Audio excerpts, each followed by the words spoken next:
This video is sponsored by Surfshark. Following Grace Randolph's report that Pedro Pascal had become difficult on the set of The Mandalorian and might no longer be involved with the series, rumors have run wild. We've previously chimed in with what we had learned about the matter, but recently more information has come to light. And if this information is to be believed, I think it bodes very well for the future of Star Wars. In this video then, I will begin by very briefly recapping what is alleged to have happened, before going through the most recent rumor of what really might have happened and why that, in my opinion, seems exceedingly plausible.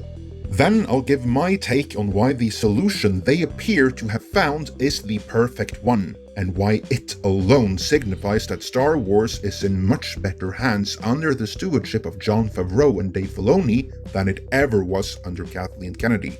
Before we get into any of that though, there is another point that must be made. A big part of the reason why the Mandalorian situation seems to have already been resolved is that Disney has no tolerance for dragging things out, especially not on The Mandalorian, which in the current situation, and with Disney Plus being rolled out worldwide, has received a battlefield promotion, if you will, into becoming the single most important entertainment asset in their current lineup. The significance of that cannot be overstated, because as it is right now, Disney are hemorrhaging money.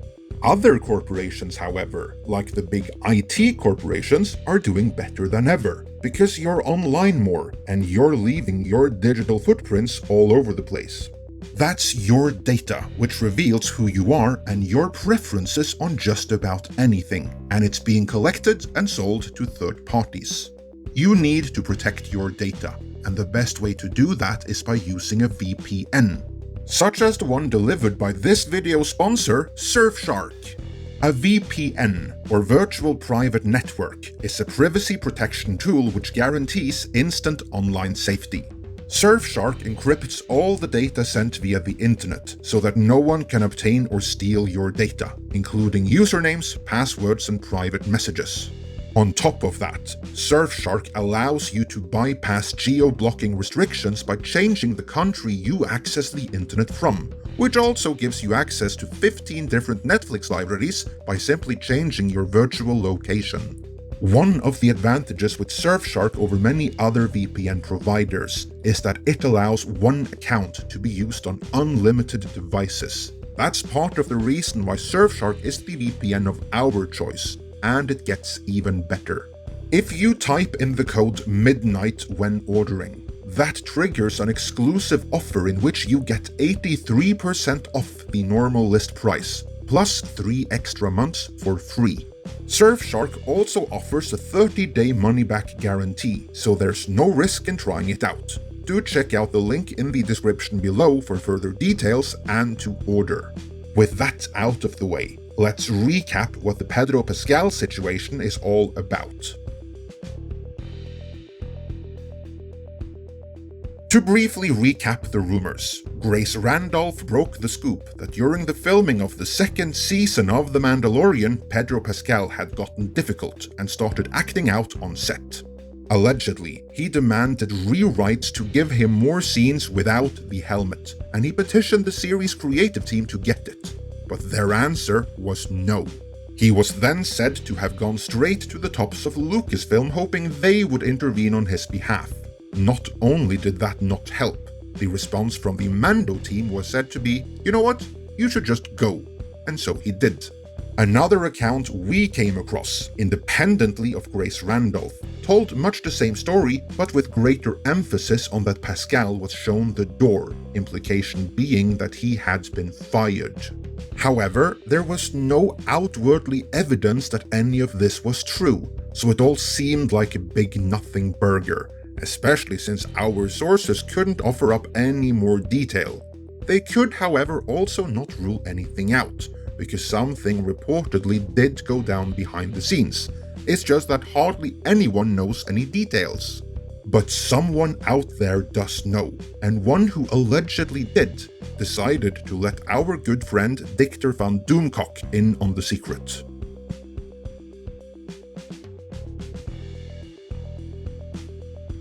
Doomcock revealed what he had been told on September 22nd, and according to his source, there was absolutely fire behind the smoke. While Pedro Pascal knew what he had signed up for, he wanted more face time, and he wanted to spend less time in a hot and uncomfortable suit, which is made no less hot and no less comfortable in a hot climate. On top of that, he felt a bit scorned, because while he was the star, Baby Yoda and Gina Carano got all the attention.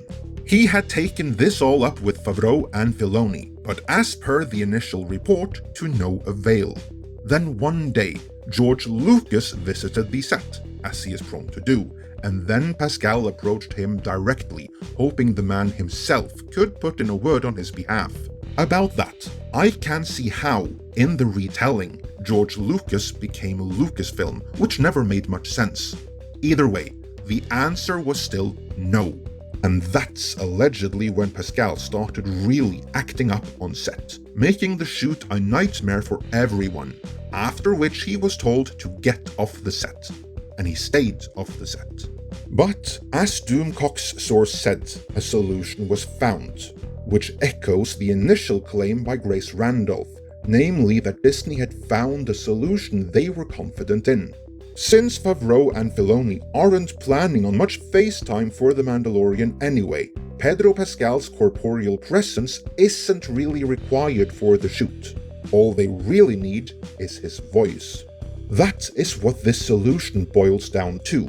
According to Doomcock's source, going forward, Pedro Pascal will provide the voice, but like before he was cast, someone else will be underneath the helmet on set. I ran this by our sources, who could not confirm any of it, but they also could not deny it or dismiss it. They did say something was up behind the scenes, but they didn't know what, so this could easily be it.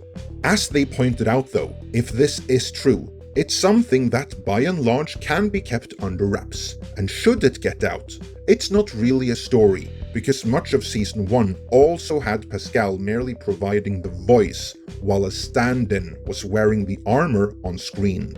In that sense, if true, this would be nothing new. More than that, it would seem to be the perfect solution for all involved. I have little trouble believing that Pedro Pascal signed on knowing full well that FaceTime wasn't really what he signed up for, but headlining a Star Wars series is too big an opportunity to miss out on.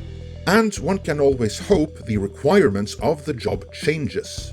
Case in point, when Clark Gregg signed up to play Agent Coulson, he didn't sign up for cameos in multiple Phase 1 MCU movies, 2 MCU shorts, and a 7-season TV series he was the star of. No, he just signed up for a smaller role in Iron Man. Everything else happened organically from there.